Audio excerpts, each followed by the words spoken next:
Seja bem-vindo à leitura de Provérbios. Hoje, dia 24 de setembro de 2025, nós vamos ler Provérbios capítulo 24. Você que acompanha o canal já sabe que todos os meses nós realizamos a leitura e a meditação de Provérbios. Você que é novo no canal, saiba que Provérbios é um livro que foi escrito pelo rei Salomão com o objetivo de trazer informações para as pessoas inexperientes, para que elas tenham sabedoria para tomarem boas decisões.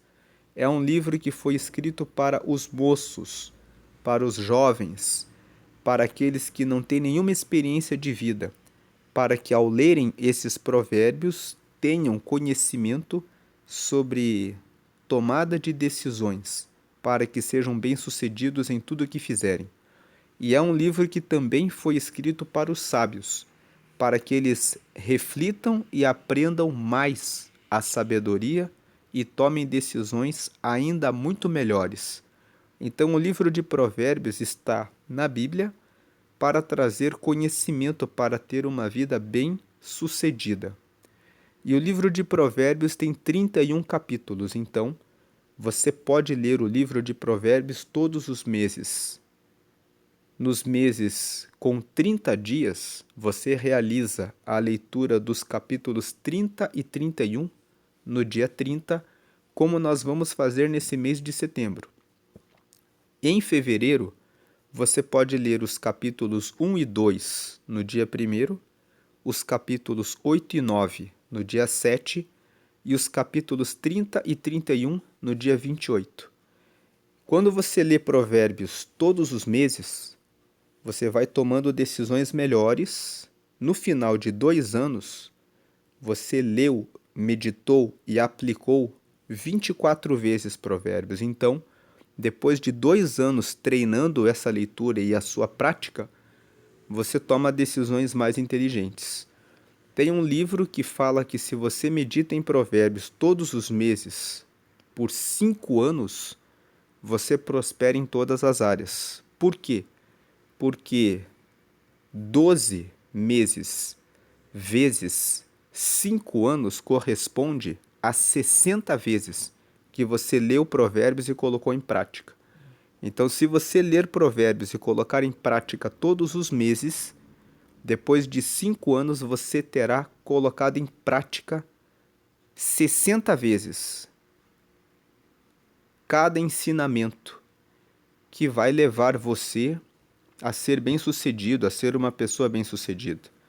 Então, hoje é dia 24 de setembro de 2025, nós vamos ler Provérbios capítulo 24, e Provérbios capítulo 24 nos fala sobre o valor do nosso esforço, o valor de ser uma pessoa dedicada, o valor de ser uma pessoa esforçada, o valor de ser uma pessoa que realmente tem dedicação e quer ter sucesso, quer alcançar os seus objetivos. Muitas pessoas, aqui no capítulo 24 nós vamos aprender isso, ficam com inveja. Mas ficar com inveja do outro não resolve nada. Provérbios, no capítulo 14, lá no versículo 30, fala que a inveja é a podridão dos ossos. E fala que é a podridão dos ossos porque os ossos são a parte mais interna do nosso corpo, são a nossa estrutura. Se você tem inveja de alguém, você está apodrecido na própria estrutura, na sua alma. E quando você tem os ossos apodrecidos, quem tem doença nos ossos é uma pessoa que não consegue andar. A pessoa fica paralisada, a pessoa fica fraca na sua própria estrutura. Então, uma pessoa que tem inveja, quando a Bíblia fala que a inveja é a podridão dos ossos, como está escrito em Provérbios, no capítulo 14, no versículo 30, ela está dizendo, você vai ficar paralisado. Enquanto você fica olhando para a grama do vizinho, enquanto você fica olhando para a pessoa que você tem inveja, você não consegue fazer as suas coisas, os seus estudos, os seus trabalhos, as coisas que são para que você mesmo consiga ser bem-sucedido. E aqui, no capítulo 24, nós vamos ver também que existe uma parte que fala para não desejar a vingança. Então, o valor do nosso esforço nos ajuda a vencer a inveja, o nosso esforço nos ajuda a vencer a nós mesmos. Quando eu fico desejando vingança, eu fico acorrentado, pensando na outra pessoa que eu quero me vingar. Quando eu perdoo e eu deixo de lado o mal que me fazem, eu tenho tempo para dedicar toda a minha força para a minha prosperidade, para os meus projetos. E por último, na parte final de Provérbios 24, nós vamos ver alguns textos, alguns versículos que falam sobre o preguiçoso. A pessoa que tem preguiça de fazer o seu esforço para conquistar os seus objetivos, ela acaba na pobreza. Ela não faz nada e acaba na miséria. Então, em resumo, Provérbios capítulo 24 é um capítulo que nos fala sobre o valor do nosso esforço, o valor da nossa dedicação, o valor de nos esforçarmos para nós mesmos sermos melhores e alcançar os resultados que nós esperamos para a nossa vida, sem olhar para os vizinhos, para o próximo, fazendo comparações que não tem nada a ver. Eu nunca devo me comparar com ninguém. Eu devo me comparar comigo mesmo. Como que eu estava ontem e como que eu estou hoje. E todos os dias eu tenho que fazer essa comparação para que hoje eu me dedique e me esforce mais para eu ser melhor do que eu fui ontem. Então, eu tenho que ter esforço para que eu mesmo consiga os meus resultados. Eu tenho que me esforçar para perdoar, para não ficar acorrentado com mágoas passadas, e tenho que me esforçar contra a preguiça, porque muitas vezes aquilo que nós queremos, um exemplo, correr uma maratona, que são 42 quilômetros, vai exigir dedicação. No meio do caminho, você vai ter os dias que vai ter chuva e você vai pensar, hoje eu não quero treinar.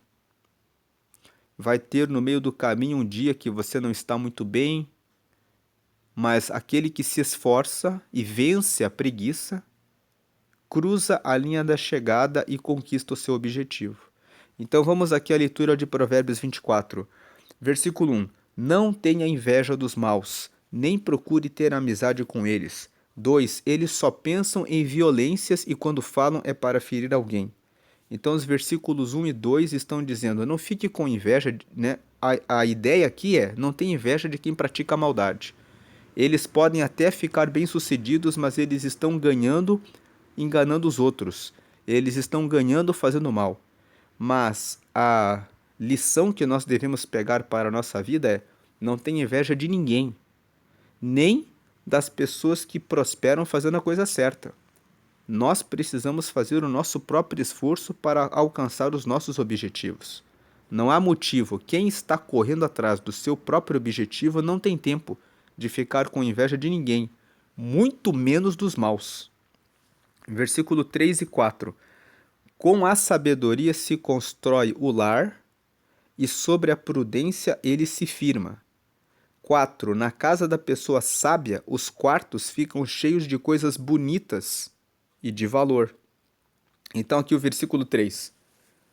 Nós precisamos nos esforçar para ter sabedoria. Sabedoria engloba a instrução. Nós já falamos isso quando lemos Provérbios 9, que a sabedoria ela é um conjunto de vários outros conhecimentos. A sabedoria engloba a instrução, que é o buscar o conhecimento a respeito do maior número de assuntos que nós podemos, o conselho, que é buscar pessoas que têm muita experiência a respeito daquele assunto que nós queremos aprender. O conselho vem da pessoa que tem experiência para nos ensinar. Depois, o conhecimento é você fazer as leituras e você buscar colocar na sua mente, memorizar as informações. 4. A inteligência. A inteligência é o uso da razão, o uso do esforço para refletir a respeito da instrução, dos conselhos e do conhecimento para gerar. 5. O entendimento. O entendimento é um nível mais alto de sabedoria. É aquele nível em que você já se instruiu, já conversou com pessoas mais experientes para receber conselhos, já buscou o conhecimento, o aprofundamento a respeito daquele assunto, já usou a sua razão, a sua inteligência, o seu esforço para entender aquele assunto. Aí, quando você tem entendimento, você tem discernimento, que é o 6º ponto da sabedoria. O discernimento é quando você tem tanta precisão a respeito daquele assunto que você consegue tomar a decisão bem rápido. A pessoa tem discernimento, ela tem clareza. E por último, que é o ponto 7, é a prudência. A prudência é a capacidade de tomar a melhor decisão quando existem 2 ou mais soluções possíveis. Um exemplo que nós sempre damos aqui no canal é de passar o sinal amarelo. O sinal amarelo permite que você passe ou que você pare. Como que você sabe se você passa ou se você para? Depende de onde você está. Se você está perto do sinal e ele fica amarelo, você pode passar tranquilamente. Se você está mais longe e o sinal fica amarelo, então você deve parar. Entre parar e avançar, você tem que ter prudência. Então tem 2 soluções possíveis. Você vai tomar a melhor decisão com a prudência. Então, a sabedoria envolve isso: instrução, conselho, conhecimento, inteligência, entendimento, discernimento e prudência. São esses 7 pontos. Então, com a sabedoria se constrói o lar. Não adianta, a pessoa recebe a instrução que deve tratar bem a esposa, deve tratar bem os filhos, deve cuidar da sua casa, deixar as coisas limpas. Ela tem a instrução. Ela recebeu o conselho: faça isso, mas a pessoa não faz. Então ela tem instrução, ela tem conselho, mas ela não tem prudência, ela não executa o que tem que ser executado. Então o texto no versículo 3 fala assim: com a sabedoria se constrói o lar. O que é o lar? O lar é diferente de casa. Casa é o lugar, mas o lar é o ambiente. É onde existe a amizade, a harmonia, organização, respeito. Então, com a sabedoria se constrói o lar. Tem muitas pessoas que têm mansões, elas têm casa, mas elas têm desrespeito, desconsideração, desprezo aos filhos, desrespeito com o marido, com a esposa. Então, com a sabedoria se constrói o lar, se constrói a família, e sobre a prudência ele se firma. Veja que ele fala sobre a prudência, porque a prudência é o nível mais alto da sabedoria. É quando a pessoa a pessoa pode tomar várias decisões, mas ela consegue tomar a decisão correta, exata. Sobre a prudência, ele se firma. Às vezes, o marido ou a esposa, naquele dia, gostariam de jantar uma certa comida. A pessoa que é prudente sabe, não, hoje é melhor fazer a vontade dele, fazer a vontade dela hoje. Amanhã eu deixo para eu fazer aquilo que eu quero. A prudência faz a pessoa perceber qual é o momento, aquele momento o que precisa naquela hora, naquele momento. Com a sabedoria se constrói o lar e sobre a prudência ele se firma. Versículo 4. Na casa da pessoa sábia, os quartos ficam cheios de coisas bonitas e de valor.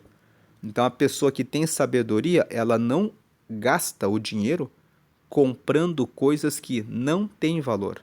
Ela usa bem os recursos, ela escolhe bem o que ela compra, ela vê a questão da aparência, a questão da qualidade daquilo que ela compra para colocar dentro da sua casa. Versículo 5. Ser sábio é melhor do que ser forte. O conhecimento é mais importante do que a força. Uma pessoa que é forte, ela só é forte, ela consegue carregar muitas coisas. Mas a pessoa que tem sabedoria, ela sabe como usar ferramentas, instrumentos, como conversar com a pessoa certa, quando ela não sabe como resolver um problema, como encontrar a pessoa certa para carregar ou transportar alguma coisa que é pesada. A pessoa sábia resolve todos os problemas. A pessoa forte só resolve um problema, o problema que depende da força. Versículo 6: Afinal, antes de entrar numa batalha, é preciso planejar bem, e quando há muitos conselheiros é mais fácil vencer. Então, o versículo 6 fala: quando você tem conselheiros, quando você recebe conselho, conselho vem de pessoas que têm muita experiência naquele assunto. Quando você conversa com pessoas experientes naquele assunto, você consegue ter as respostas certas para avançar mais rápido. 7. Os provérbios dos sábios, veja que tudo isso aqui envolve esforço. Qual que é o esforço? Eu tenho que buscar instrução, eu tenho que buscar conselho. Eu não posso ser arrogante, orgulhoso, pensar que eu sei tudo. Eu tenho que ser humilde para e a humildade é ser sábio. Porque com a humildade eu procuro a pessoa e falo: olha, eu preciso saber disso e eu sei que você sabe muito bem isso. Então eu vim aqui pedir o seu conselho. Agora, aquele que é arrogante, que é soberbo, que é orgulhoso, ele pensa: eu sei tudo, para que eu vou pedir conselho para alguém? E ele acaba fracassando. Mas aquele que é humilde é sábio, porque ele conversa com as pessoas mais experientes, ele adquire o conhecimento e ele consegue avançar. Versículo 7. Os provérbios dos sábios são profundos demais para serem entendidos pelos tolos. Quando são discutidos assuntos importantes, os tolos não têm nada para dizer. Então, veja, quem é o tolo? O tolo é aquele que não se esforça, aquele que não coloca força para receber instrução, sabedoria, conhecimento. Ele não usa inteligência, ele não quer se dedicar para ler a respeito, para se informar, para ter conhecimento. Ele só quer saber de fazer a vontade dele. Quem são os tolos? Nós temos lido aqui em Provérbios: o tolo é aquele que se entrega para a prostituição, para o adultério, para o prazer da carne. É aquele que se entrega para a pornografia, que é o prazer fácil. É aquele que se entrega para a comida e para a bebida. Nós lemos isso ontem em Provérbios capítulo 23, que a pessoa que não tem propósito, ela vive para comer e para beber. É aquele que vive em rodinhas de conversa de fofocas. Então ele fica especulando: será que o fulano fez isso? Olha lá o fulano, olha lá o ciclano. Isso são tolices. A pessoa vive para fazer aquilo que não exige esforço. Ela não busca ter conhecimento, sabedoria, se informar para falar sobre coisas que são úteis, que vão fazer a diferença. Os tolos não têm nada para dizer quando são discutidos assuntos importantes. Versículo 8. Porque os tolos não querem se esforçar.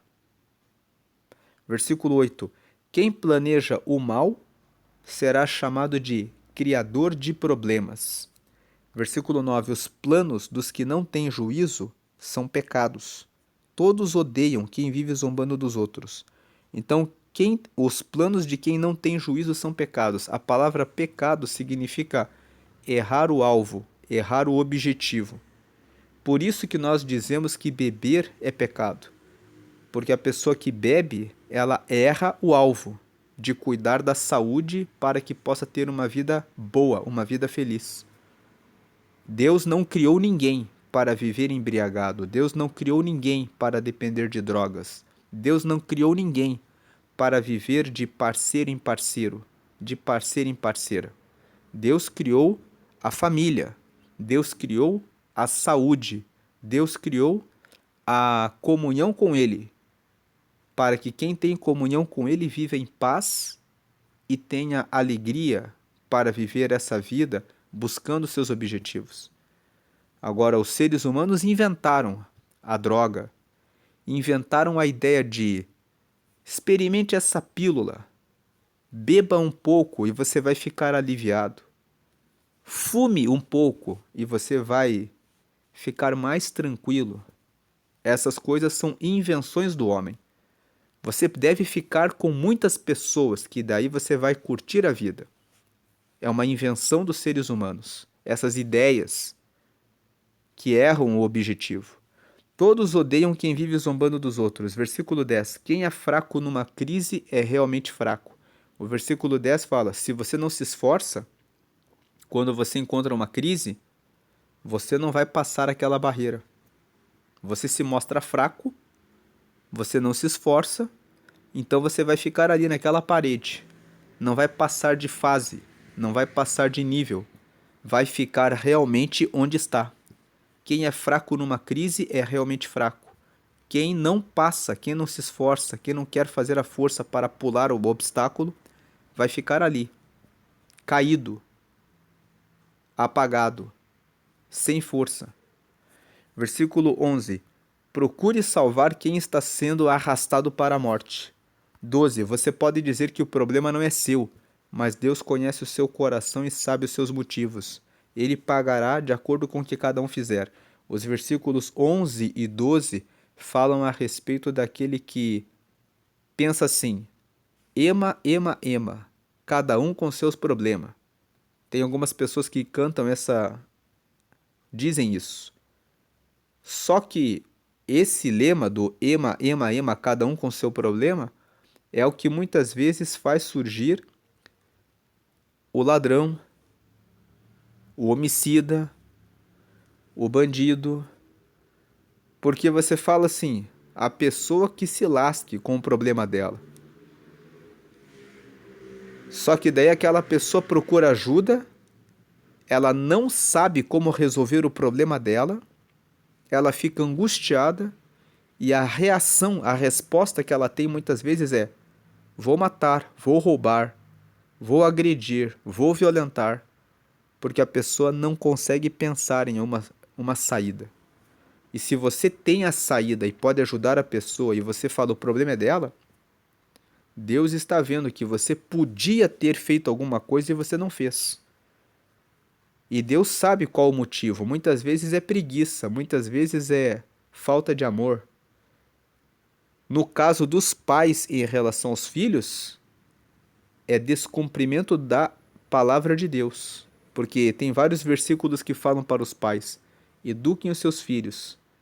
E tem muitos filhos que fazem coisas erradas porque não tiveram a atenção do pai ou da mãe. Então Deus sabe os seus motivos. Se você, o versículo 11, procure salvar quem está sendo arrastado para a morte. Versículo 11, se esforce para fazer o bem para as pessoas à sua volta. Não tenha preguiça, porque quando você se esforça para ajudar as pessoas da própria família, para ajudar os vizinhos, você está protegendo o seu próprio ambiente. Você está transformando o lugar em que você vive, o lugar em que você trabalha, o lugar em que você estuda. Se você apazigua os conflitos na sua casa, no lugar em que você trabalha, no lugar em que você estuda, se você incentiva as pessoas a serem melhores, a estudarem, a se esforçarem e revelar para elas o quanto isso é importante, você transforma o seu ambiente num ambiente melhor. Veja o valor do esforço, o valor da dedicação, o valor de se empenhar em fazer o bem. Você consegue ser uma pessoa melhor, você ajuda as pessoas à sua volta a serem melhores e você recebe os benefícios disso para você e para as pessoas à sua volta. Versículo 13. Meu filho, coma mel, pois o mel faz bem. Assim como o favo de mel é doce na sua língua. 14. Assim também a sabedoria é boa para a sua alma. Se você a conseguir, terá um bom futuro e não perderá a esperança. Então veja, o versículo 13 fala que nós devemos comer aquilo que faz bem. O mel, ele traz saúde. O versículo 13 fala: coma aquilo que é saudável. Não fique comprando muitas embalagens. Procure comer frutas e verduras. Procure comer aquilo que é natural. Todo mundo sabe o quanto essas comidas processadas e embaladas fazem mal. Mas muitas pessoas, mesmo sabendo disso, compram porque é mais fácil. E aqui, mais uma vez, nós precisamos falar do valor do esforço.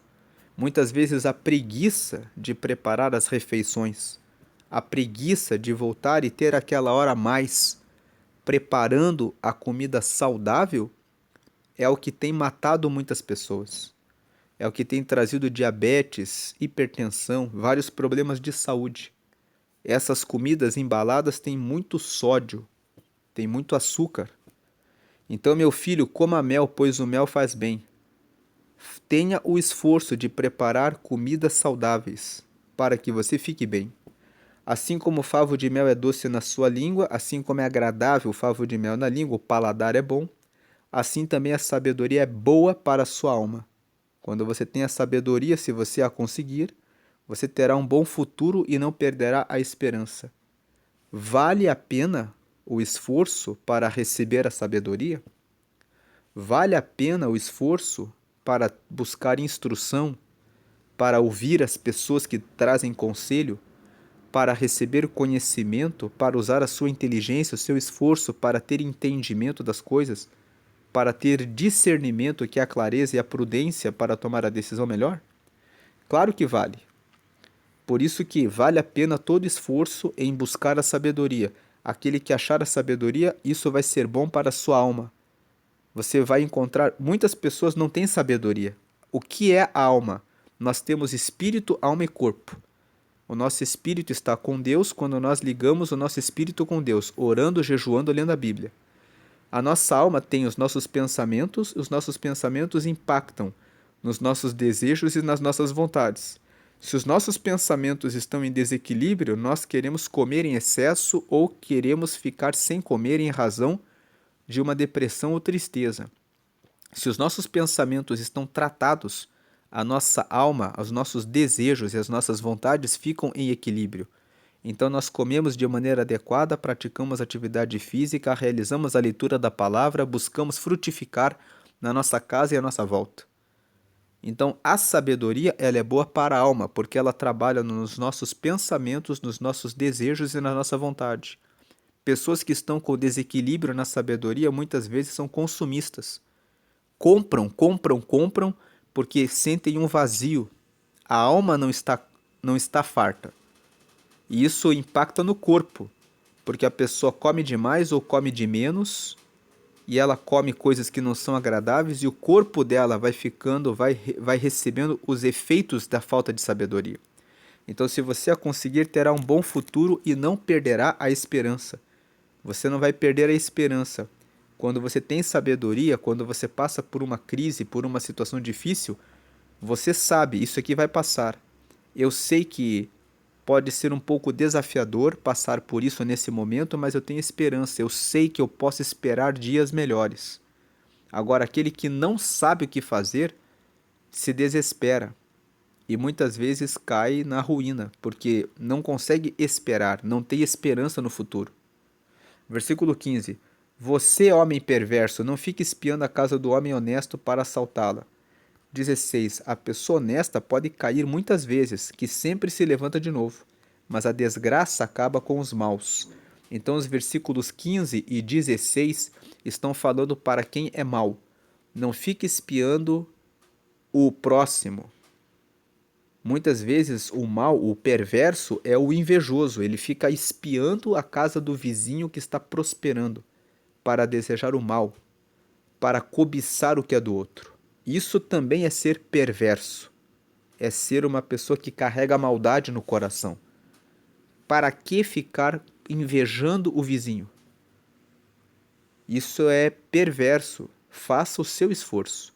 Então, você, homem perverso, não fique espiando a casa do homem honesto para assaltá-la. Aqui no caso também é o ladrão também, né? Aquele que fica espiando para roubar, para furtar. A pessoa honesta pode cair muitas vezes. Em outras palavras, você pode furtar, você pode roubar aquilo que é da pessoa honesta, mas a pessoa sempre vai conseguir se reerguer. Por quê? Porque a pessoa honesta, a pessoa que trabalha, ela pode perder tudo, mas com o esforço, e com a honestidade dela, ela consegue recuperar tudo que ela perde. A honestidade é algo que não tem preço, é algo que não tem, é algo que é inestimável, assim como o esforço da pessoa também é algo inestimável. Se a pessoa é honesta e a pessoa é dedicada, a pessoa recebe tudo de volta. Então aqui nos versículos 15 e 16 nós vemos como que vale a pena ser honesto, e vale a pena porque a pessoa que é má, ela pode até conseguir muitas riquezas enganando os outros, mas de repente elas tropeçam e caem. Porque a justiça de Deus, ela vem assim. De repente, Deus deixa a pessoa ir, ir e ir. De repente, Deus fala, hoje é o dia do julgamento. E aí a pessoa cai e Deus fala, agora você vai receber o castigo. E não tem ninguém que tire a pessoa do castigo, porque o próprio Deus faz a pessoa tropeçar e receber o castigo.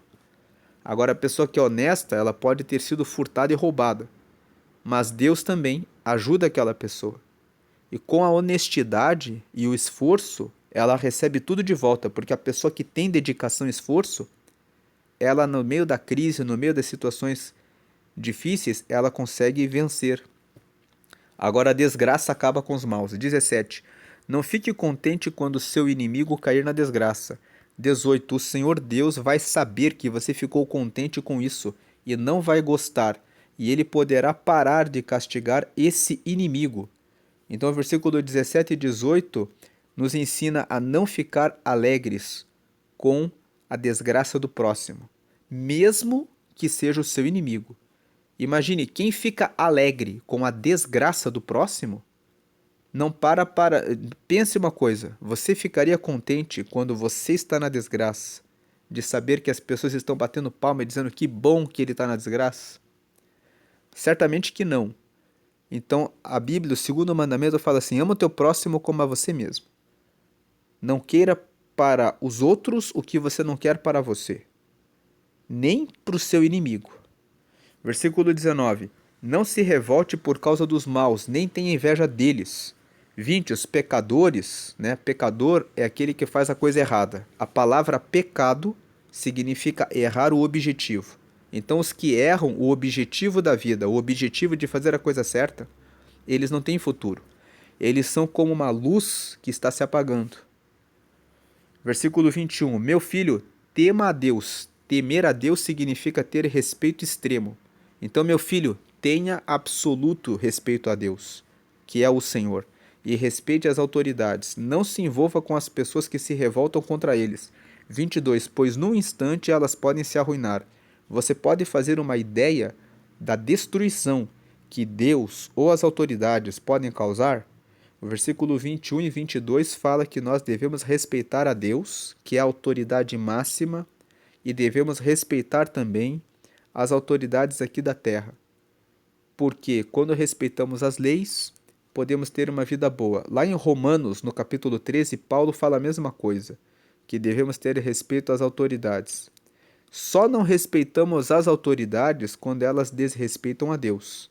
Se você estiver numa situação em que a autoridade fala que você deve desonrar a Deus, então nessa hora devemos dizer: vamos ficar com Deus, ainda que isso envolva a nossa morte física. Por quê? Porque a autoridade terrena pode matar a nossa vida física, mas a nossa alma é de Deus. E se nós negamos a Deus diante das autoridades, nós vamos perder a eternidade. Então, devemos respeitar as autoridades só no caso de dizerem que devemos desrespeitar a Deus, porque Deus é a autoridade máxima. Nós sabemos que Pedro foi crucificado por manter a fé em Jesus, por manter a fé em Deus. Os discípulos morreram por pregarem a Deus e mantiveram a honra à autoridade de Deus. Versículo 23. Estas coisas também foram ditas por homens sábios. O juiz não deve favorecer ninguém. 24. Se ele declarar inocente um homem que é culpado, será amaldiçoado e odiado por todos. 25. Porém, os juízes que castigam o culpado receberão bênçãos e gozarão de boa fama. Então, aqui os versículos 23, 24 e 25 falam a respeito da justiça. Se você está numa posição de julgar alguém, nunca julgue de maneira desonesta. Declare o inocente inocente e o culpado culpado. Se você fizer o contrário, se você condenar o inocente, você vai ser amaldiçoado e vão odiar você. Mas o que castiga o culpado, recebe bênçãos e goza de boa fama. Juiz não é só o juiz. Quando você é supervisor na sua empresa, quando você é dono do seu negócio, quando você tem que avaliar se o seu colaborador fez a coisa correta ou errada, quando você tem que demitir alguém, quando você contrata alguém, em tudo isso você está sendo juiz. Quando você tem que aplicar a disciplina em relação a alguém, em tudo isso você está julgando. 26. A resposta sincera é sinal de uma amizade verdadeira. A resposta sincera. Sincera é uma palavra que vem de sem cera. Quando um vaso está trincado, as pessoas pegam cera e passam em cima da trinca para esconder aquela trinca. Sincero é sem cera, é você apresentar o que é verdadeiro. A resposta verdadeira, mesmo quando a conversa é difícil, é um sinal de uma amizade verdadeira. Se a pessoa corrige você, ela é realmente sua amiga. Se você faz coisas erradas e ela dá um tapinha nas costas e fala que está tudo certo, essa pessoa não é sua amiga. E tem muitas pessoas que preferem andar com inimigos disfarçados de amigos, porque elas preferem as pessoas que dão um tapinha nas costas delas e falam: isso, vamos fumar juntos. Isso, vamos beber juntos. Isso, vamos sair para a prostituição.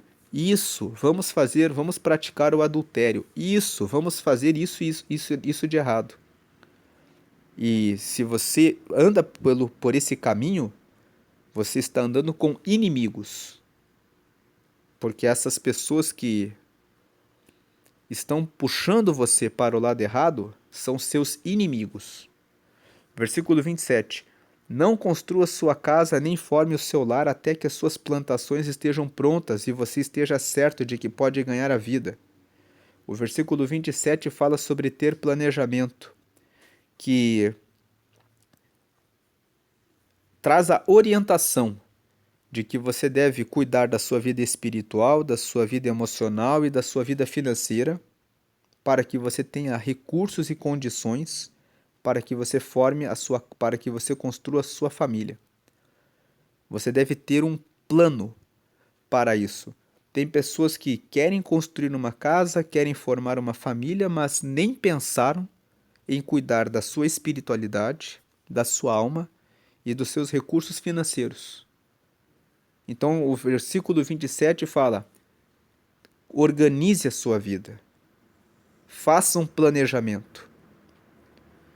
E se você pensa assim, mas como que eu faço um planejamento? Leia Provérbios 16. Nós já lemos Provérbios 16, que fala que o homem faz planos, mas do Senhor vem a resposta da boca. Confie ao Senhor os teus planos, os teus planos, e o Senhor vai definir os seus pensamentos. Então, Provérbios 16 fala que o primeiro plano que nós devemos ter antes de construir casa, de formar o lar, de pensar em plantações, o primeiro plano deve ser buscar a Deus acima de tudo. Se eu honro a Deus acima de tudo, Deus me dá bons pensamentos e boas ideias. E Ele próprio vai trazendo os pensamentos corretos para que as coisas caminhem bem. Versículo 28. Se você não tiver motivo, não seja testemunha contra o seu vizinho, nem fale mal dele. 29. Nunca diga, vou lhe pagar com a mesma moeda, vou acertar as contas com ele. Então aqui o versículo 28 fala: não tenha nem nada contra ninguém, sem motivo. E o 29, se esforce para não carregar a vingança. Vou pagar a ele com a mesma moeda, vou acertar as contas com ele. Se se entrega para a vingança, você vai gastar muito tempo. Tem pessoas que gastam anos da vida pensando como que eu vou fazer para me vingar. Isso é energia que você está jogando fora. Você está jogando fora o seu tempo quando você faz isso. Agora o versículo 30 até o 34 fala sobre a preguiça. Ó. Eu andei pelos campos e plantações de uva de um homem tolo e preguiçoso. 31. Tudo estava cheio de espinhos e coberto de mato, e o muro de pedras havia caído. 32. Eu olhei para aquilo, pensei bem e aprendi a seguinte lição. 33. Durma um pouco mais, cruze os braços e descanse mais um pouco. 34. Mas enquanto você está dormindo, a pobreza o atacará como um ladrão armado. Então aqui, vale a pena o esforço de cuidar dos campos, cuidar das suas plantações, vale o esforço de limpar o seu terreno. Aqui fala de espinhos e mato. Espinhos e mato são ideias ruins, amizades ruins, caminhos ruins, decisões ruins. Você tem que limpar o seu terreno de pessoas, de ideias, de atitudes, de hábitos, daquilo que você faz. Olhei para aquilo, pensei bem e aprendi a seguinte lição: durma um pouco mais. Se você dormir e não cuidar da sua espiritualidade, lá em Mateus 25, Jesus fala que quando ele voltar, vai ser como o noivo que vem à meia-noite, que existiam 5 virgens prudentes que carregavam azeite na sua vasilha, e 5 que eram loucas, que não levaram azeite suficiente. Então, as prudentes tinham azeite para sempre estarem com Deus. Chegou a meia-noite, chegou a hora em que o noivo abriu a porta, as prudentes foram bem-sucedidas. Elas entraram e as loucas que foram buscar porque sentiram falta, não trouxeram azeite suficiente, elas foram mal-sucedidas. Elas não conseguiram entrar. Então, se você não alimentar a sua alma com o azeite que simboliza o Espírito Santo, para que você esteja sempre com Deus, se você dormir no ponto, você pode perder a salvação, falando no campo espiritual. Aqui na terra, você pode perder a promoção, você pode perder a oportunidade, você pode perder a chance, porque você ficou dormindo um pouco. Cruze os braços, ou seja, fique de braços cruzados. Descanse mais um pouco. Procrastina mais um pouco.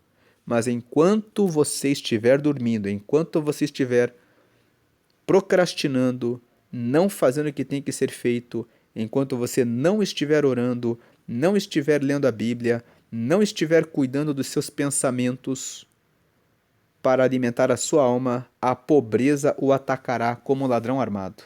A pobreza espiritual. Muitas pessoas estão pobres espiritualmente. Estão dentro da igreja e vazias, ansiosas. Nunca se viu tanta gente na igreja com depressão, com ansiedade, com falta de perdão, com mágoa dos pais, dos filhos, dos avós. Tudo pobreza espiritual, porque não estão se esforçando. Provérbios 24 fala sobre o valor do esforço. Também muitas pessoas com inveja uns dos outros dentro das igrejas, porque o irmão comprou um carro mais novo, porque a irmã comprou uma casa nova, porque o irmão tal, a irmã tal se casaram. Muita pobreza espiritual, porque não está existindo esforço.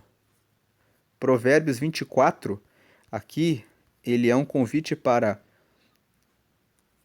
prestarmos atenção sobre o valor do esforço. Versículo 10, se tem um versículo que nós destacamos aqui é esse: quem é fraco numa crise é realmente fraco. É necessário esforçar-se e buscar ter força para vencer as crises. Crise da inveja, crise da preguiça, crise da ansiedade, crise de depressão. É necessário desenvolver força espiritual, orando, jejuando, lendo a Bíblia. Força nos pensamentos, dizendo: o Senhor é meu pastor, nada me faltará. Eu não preciso me comparar com ninguém, o Senhor está comigo. Ele é meu Pai, Ele quer me abençoar. É necessário ter força. Vou acordar cedo, vou cuidar da minha saúde, vou cuidar da minha alimentação, não vou me entregar. Vou comer o mel. O mel representa o quê? O alimento saudável. Tudo isso para ter uma vida melhor e uma vida abençoada por Deus. Deus abençoe o seu dia grandemente. Amém.